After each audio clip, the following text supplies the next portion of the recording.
یہ بغیرت پہلے بھی تھے، آج بھی ہیں اور آئندہ بھی ہوں گے. اور اگر آپ نے ایسے لوگوں کو جانچنا ہے جو آپ کے آس پاس ہی کہیں نظر آ رہے ہیں، تو آپ ان کی موت کے وقت اگر آپ زندہ ہوں، آپ ان کی موت کے حالات دیکھ لیجیے گا، ان کی موتیں کیسی ہوتی ہیں.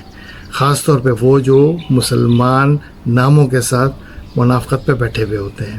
یہ بہت کڑوی میں بات کر رہا ہوں، میں جانتا ہوں، مگر میں آپ سے کہوں گا کہ آپ ان کی موت کے وقت ان کو ضرور آبزرو کیجیے گا، تاکہ آپ خود بھی اپنے آپ کے معاملات اگر کہیں کمزور ہوں تو سنبھال لیں. نہیں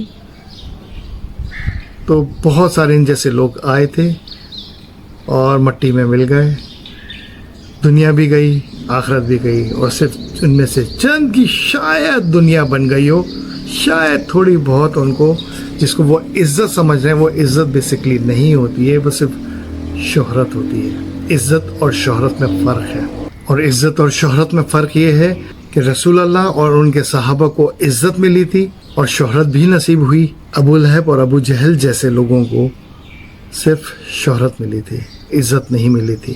یہ مثالیں ہمارے آج بھی موجود ہیں، ہمارے کچھ سال پہلے بھی تھیں.